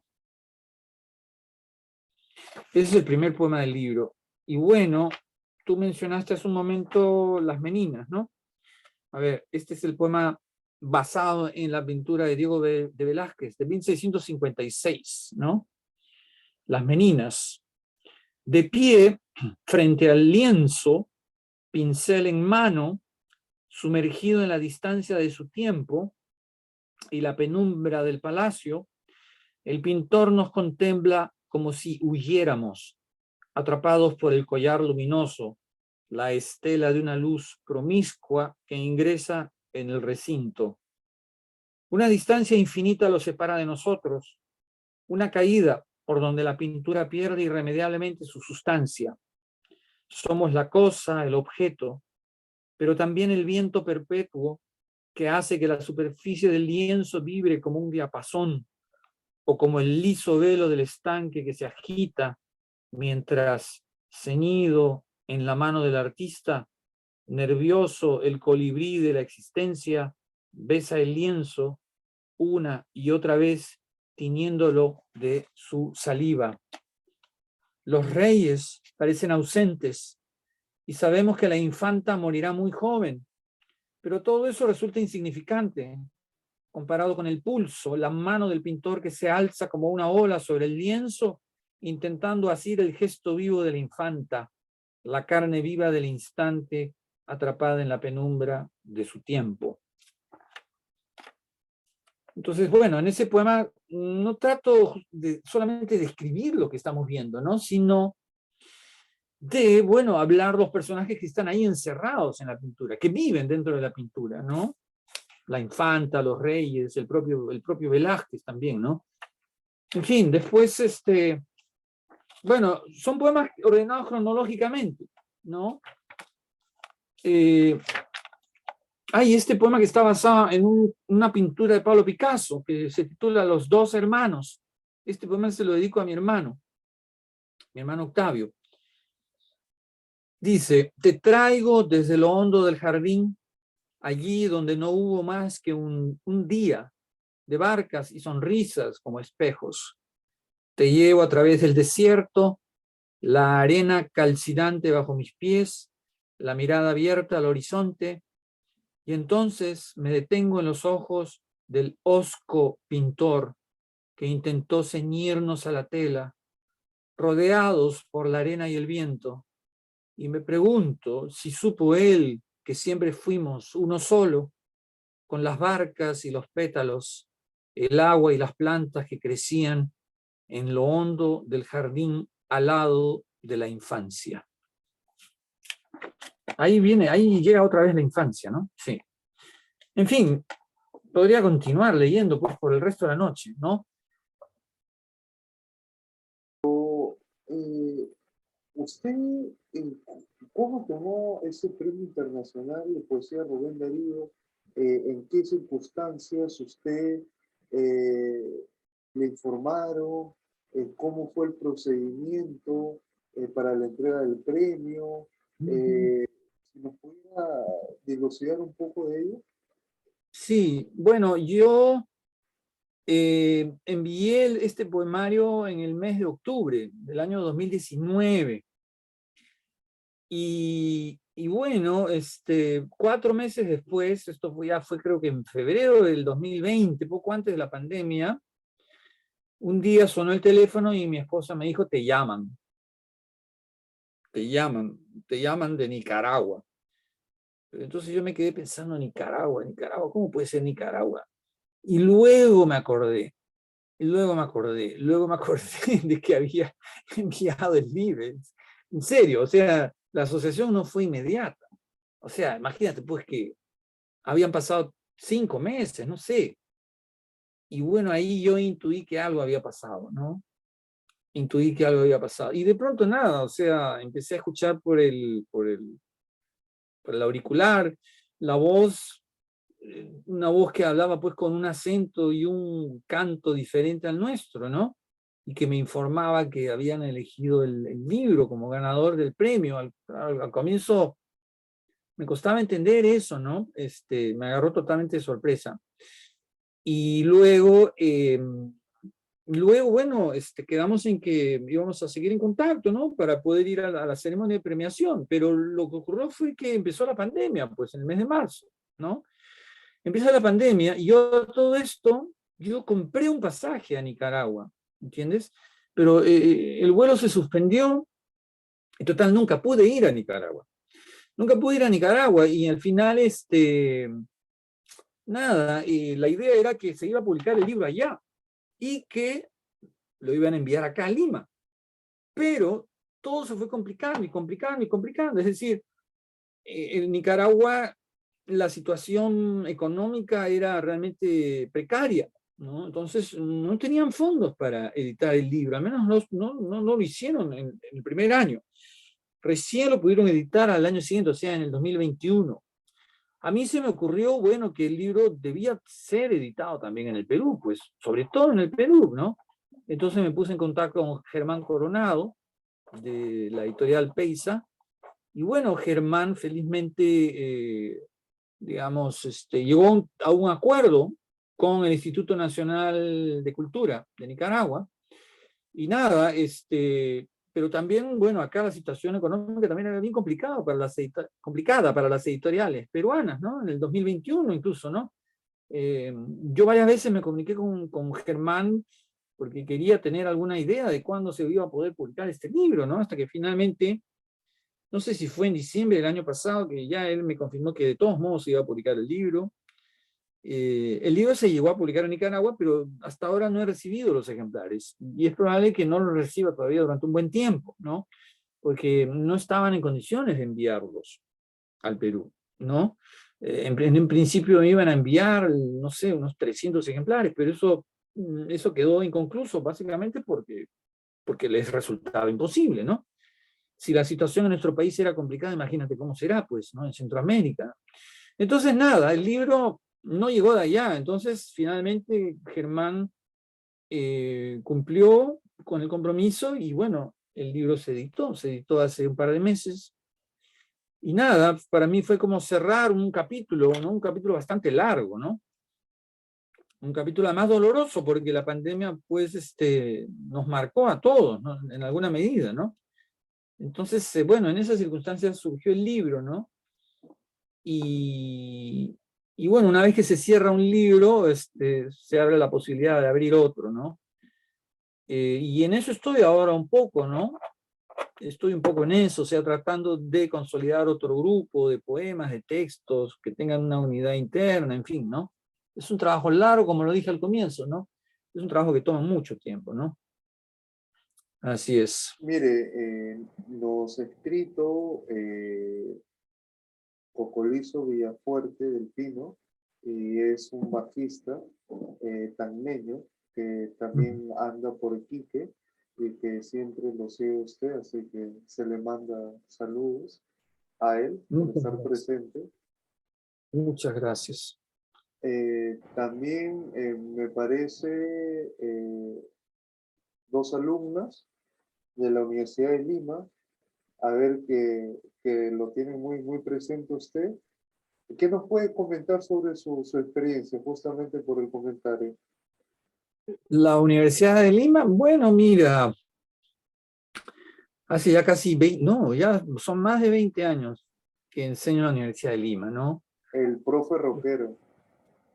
Sí, el profe Rocky, el profe Rocky. Eh, bueno, enseñar es una experiencia muy interesante porque una de las cosas que más valoro de la enseñanza es el hecho de que estás en contacto con gente joven, pues, ¿no? Con gente que digamos, está alerta, ¿no? Alerta, los jóvenes son como esponjas, entonces están siempre, digamos, ¿cómo decir? Entusiastas, ¿no? A asimilar todo lo que uno pueda ofrecerles, ¿no? Y en cierta medida uno también se rejuvenece en contacto con los jóvenes, ¿no? Eh, a pesar del paso del tiempo y todo esto, ¿no? Y lo interesante es que con los jóvenes uno también desarrolla, o sea, los jóvenes a veces piensan que son ellos los únicos que están aprendiendo, pero el profesor también está aprendiendo con ellos. O sea, ¿cuántas veces hemos leído, digamos, un mismo texto en clase y sin embargo, nunca ha habido dos interpretaciones, digamos, claro, algunas cosas sí se repiten, pero en otros casos, muchas veces la clase sirve para formular una nueva interpretación, una nueva lectura de un texto, ¿entiendes? Entonces, claro, eso es lo maravilloso de la literatura, pero eso también es lo maravilloso de compartir un texto y de compartirlo con gente joven, o sea, eh, esa es una de las experiencias más gratificantes de la enseñanza, ¿no?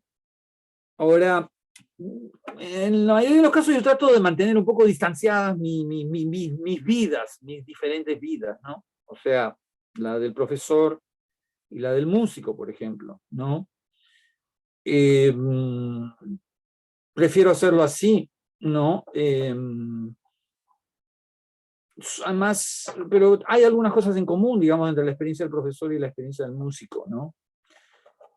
Porque estás frente a un auditorio, una audiencia, mejor dicho, un público, ¿no? Y lo interesante es que también ahí surgen, pues, surgen experiencias siempre diferentes, ¿no? No hay un público que se repita, no hay público que se repita. O sea, hay audiencias que son más receptivas que otras, hay noches en las que de pronto uno toca con la banda y está tocado, o toca y está tocado, ¿no? Tocado por la música o tocado, no sé, por el momento, o por la respuesta del público, en fin. Se parecen en algo esas dos experiencias, ¿no? La de ser profesor y la de ser músico, ¿no? Algo tienen en común. Pero yo trato de mantenerlas distanciadas, ¿no? De que no se contaminen una con la otra, ¿no? Porque prefiero ver todo con ojos, digamos, nuevos, ¿no? Las experiencias, verlas no a través del, oye, tú eres poeta, no, olvidarse de eso, oye, tú eres músico, olvidarse de eso, oye, tú eres profesor, olvidarse de eso, ¿no? O sea, enfrentarse a los acontecimientos con una mirada, pues, siempre nueva, virgen, ¿no? En alguna medida, ¿no? Aunque parezca imposible hacerlo, ¿no? Esa es un poco la idea, ¿no? Dos pedidos finales, que nos diga dónde podemos adquirir sus obras, si es que nos puede mostrar las portadas de ellas y cuándo es su siguiente tocada y finiquitamos. Bueno, el último libro, Un reloj derramado en el desierto, no sé si se llega a ver. Sí, te mandé las carátulas, ¿no? Este libro, Un reloj derramado en el desierto, se puede obtener en la librería Sur, en la librería El Virrey, acá en Lima, Sur, El Virrey, Comunitas. No recuerdo si está en Ibero, pero sí está está en La Rebelde y en Placeres Compulsivos, me parece que es el nombre de una librería que está en Barranco, ¿no? Placeres Compulsivos, ¿no? La Rebelde, Placeres Compulsivos, ambas están en Barranco, ¿no? En esas 5 librerías se puede encontrar este libro, el libro Un reloj derramado en el desierto, ¿no? Eh, Libros de narrativa, bueno, el último libro de narrativa que publiqué fue en el 2019. Con ese libro participé en el premio José Watanabe. Ese libro fue premiado en ese premio, en ese concurso como José Watanabe, el premio José Watanabe, y ese libro también se puede conseguir en Comunitas, en Sur, en El Virrey, en fin, es un libro de cuentos. Ese es un libro de cuentos. Y con respecto a la música, vamos a tocar el viernes 8 de agosto. De al otro viernes vamos a tocar en un local en Miraflores que se llama El Cocodrilo Verde. El concierto me parece que comienza a las 8:30. Y bueno, vamos a tocar canciones con la banda Actitud Modulada, de la que yo formo parte. Vamos a tocar canciones de los 2 primeros discos de la banda. La banda hasta este momento tiene 2 discos, ¿no? La música de Actitud Modulada es una música fusión, es una música, digamos, exploratoria, ¿no? No vanguardista, pero sí fusión. Fusionamos ritmos peruanos con rock, a veces con jazz. En fin, hay de todo ahí, ¿no? Mezclado en la música de Actitud Modulada. El viernes 8, en el Cocodrilo Verde. Temas de los 2 primeros discos y temas de lo que va a ser el tercer disco de la banda, ¿no? Ese es el primer paso, ¿no? La próxima semana, el viernes 8. Me ha hecho acordar de los amigos de la APJ, Asociación Peruana Japonesa. Sí. Premio José Watanabe Vara es uno de los más representativos y emblemáticos que tenemos hoy por hoy. Y el jurado tuvo unas palabras muy apreciadas a su obra, a sus cuentos y sobre todo la estructura gramatical. Sí, sí, sí, muy bueno. Sí, es un premio importante, el premio Watanabe. Yo presenté este libro al concurso, pero con un poco de escepticismo. O sea, yo en realidad, hasta el momento en que presenté el libro, yo no estaba en realidad muy convencido, ¿no? De los textos que había escrito. O sea, me preguntaba si realmente eran cuentos, ¿no? Cuentos los que yo había escrito, ¿no? Pero en fin, bueno. Por eso fue que también esa vez, otra vez, me llamaron por teléfono, pero esa vez yo realmente no creía en lo que estaba escuchando. O sea, porque me parecía muy raro, pues, o sea, haber finalmente podido llegar a escribir narración, ¿no? No sabes la cantidad de tiempo que tuve que invertir en eso, porque fue como aprender a caminar, o sea, o aprender a leer, fue como un aprendizaje así o sea, yo que venía de escribir canciones, que venía de escribir poemas, son cosas muy distintas. Las letras de las canciones, los poemas, los cuentos, los microcuentos, son todos, digamos, géneros que exigen habilidades diferentes, ¿no? Y bueno, para mí siempre ha sido un desafío y me gusta aceptar esos desafíos, ¿no? O sea, desafiarme a mí mismo, ¿no? A hacer algo que no haya hecho antes, ¿no? Es una manera también de mantenerse vivo, ¿no? ¿sí? En fin. ¿Algún aspecto que uno quizás por displicencia ha dejado de abordarlo y que nos quisiera comentar? Y un saludo final. Bueno, mira, solamente agradecerte por esta oportunidad. Y nada, espero, bueno, poder seguir produciendo en la medida de lo posible, ¿no? Y nada, bueno, felicitarte por el programa, felicitarte por tu lectura tan atenta realmente. Me has sorprendido en muchos sentidos, me has hecho recordar textos, eh, no sé, experiencias que generaron esos textos, ¿no? Me sorprende porque pocas veces me he encontrado con lectores tan atentos, ¿no? Me has hecho recordar, sí, y me has hecho ver también de una manera distinta, ¿no? Lo que he escrito en otros momentos, ¿no? Del tiempo, porque a veces uno siempre vive sumido en el presente, ¿no? O sea, sumergido en el presente y no sale, digamos, del agua para verse a sí mismo, digamos, en perspectiva, ¿no? Porque uno vive pues totalmente ocupado en lo inmediato, ¿no? Y pierde, digamos, la noción de la perspectiva del tiempo, en fin, ¿no? Quería por eso agradecerte por toda esa atención que has prestado a los textos, ¿no? Nos despedimos, como dicen ahora, ¿no? José Peruyata y Nikonji Arigato Gozaimashita. Bueno, nos vemos, cuídate mucho, un abrazote, ¿ya? Saludos. Chao.